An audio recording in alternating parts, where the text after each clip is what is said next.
How's it going? Trey Clark here, as I usually am. I'm going to try and run through this pretty quickly. I'm trying to keep these short these days when I don't have RJ with me. But this is about the slippery slope of progressivism and why it's dangerous and why I always, for some reason, have had a sense that it was. So what is a progressive? A progressive believes that you can move things, you can make huge jumps in public policy, like in things with gun control and abortion, to gain control, to remove the middle class, which is important, and disarm them. But you do it in increments. You do it slowly. You boil the frog slowly in water so they don't notice it's happening. So we can, for instance, go from voting for a candidate as a conservative, or maybe a fence conservative, to thinking we're voting for a party that thinks abortion should be only rare and safe, to all the way across the spectrum to where we have a governor of one of our own states saying, well, once the baby's born, we'll discuss what happens to it, whether we should terminate the life or not, once we talk to the doctor and the mother. And that actually happened, and look it up. I'm not going to put the link down because I don't even want to click on it. But yeah, I think it was Virginia. Sick stuff. But just as in my adult lifetime, in that one deal, progressives have taken an idea to where I thought, it should be rare and safe. I can get on board with that. I'll give up some of my liberty or my ideas, and which was a mistake, or give up the, even worse, the liberties and freedom of the baby that was going to be born, to just, appease. But when you appease the opposition, they're always going to take advantage. So same thing with gun control. Look, all we want to do is give up your automatic weapons. Okay, that sounds fair. I don't need an automatic weapon. I can, okay, all we want to do is just register it so we know that, you're a good guy. Well, I am a good guy. What do I have to worry about? I don't need to worry about the government finding out I'm a bad guy. Then they do something like ban all guns in certain states and everyone pushes back. But when they push back, they end up a little bit farther ahead than their last stop. That's what progressives do. They just kind of push in, you fall back, push in and fall back. And then you get to this radical place where everyone's looking around going, what the hell has happened to our society?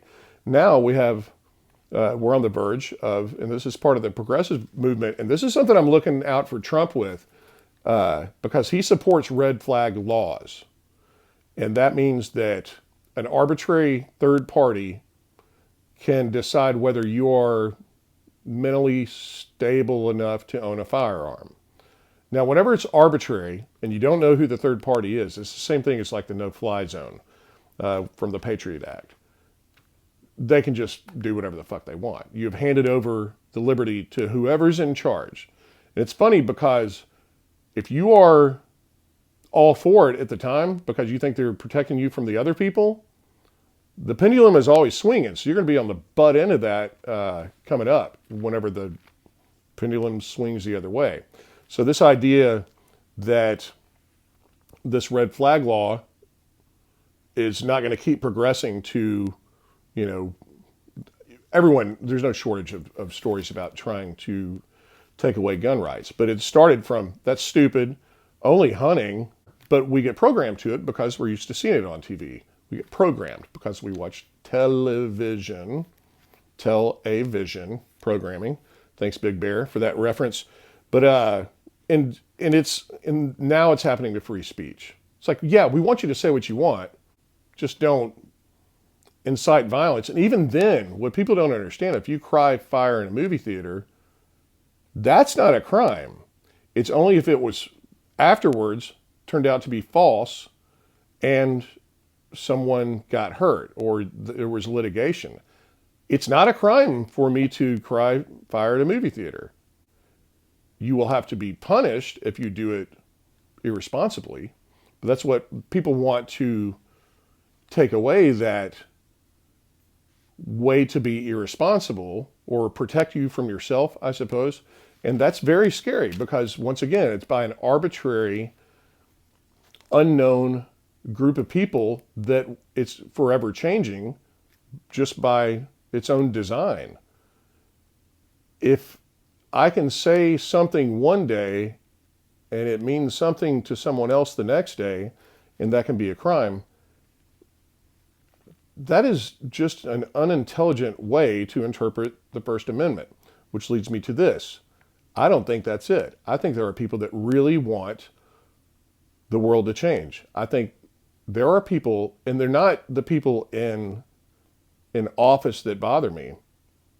And it's taken me a while to really come to this conclusion. There are people that I know well that I consider people that I care about and that probably care about me, that I disagree on such a fundamental level that it makes me sick. There are people that I know that truly think that I should be disarmed by the Second Amendment should be wiped clean. Yet the cops, who they complain about shooting everyone that they find, just because they're, of course, the worst people in the world that are protecting us, can carry guns, and so can security for our leaders. There is good news here. It always seems like there's this backfire whenever they're reaching, because it's different than we only had a few networks and talking heads and Project Mockingbird, whatever you want to call it. Now we have access to the technology that they gave to us. Why? Because they wanted to educate us? Fuck no. They wanted our information. They knew that if they showed us ways to shop and create e-commerce, e-commerce was the most incredible thing ever for, stock markets and shoppers and all that stuff. That's where the internet really started to go, all right, we need to pay attention. Let's give them everything. Let's give them everything. Just keep them on the line, let them suckle on the teat. But a weird thing happened. We started educating ourselves because people had never had access to anything past the library or the latest book being written or their latest version of Encyclopedia Britannica. Well, they've tried to quell it, but it's also the same technology that they're using to control us. Facial recognition, it's control.